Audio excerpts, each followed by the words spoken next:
Breaking news Marathi या वृत्तवाहिनीला subscribe करायला विसरू नका आणि हो, व्हिडिओ आवडल्यास नक्की लाईक करा। मुख्य संपादक वसंत पानसरे।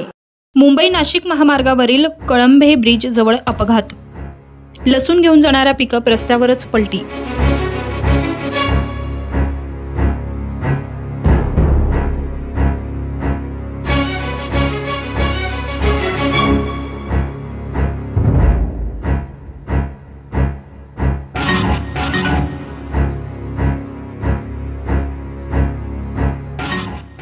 मुंबई नाशिक महामार्गावरील शहापूर तालुक्यातील कळंभे गावाजवळील ब्रिजवर मुंबईच्या दिशेने भरधाव जाणाऱ्या महिंद्रा पिकअप गाडीचा उजव्या बाजूचा टायर फुटल्याने गाडी रस्त्यावरच पलटी झाली आहे। या अपघातात सुदैवाने ड्रायव्हर आणि क्लीनर दोघेही बचावले आहेत, मात्र गाडीमधील लसूण महामार्गावर पडल्यामुळे काही काळ वाहतूक कोंडी झाली होती।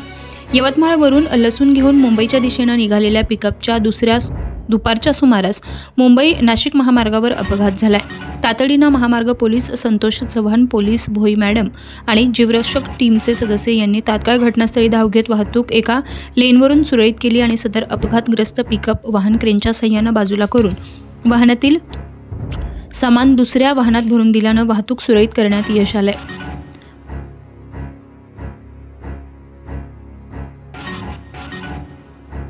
Breaking news Marathi, Mayur Kirpan, Shahapur.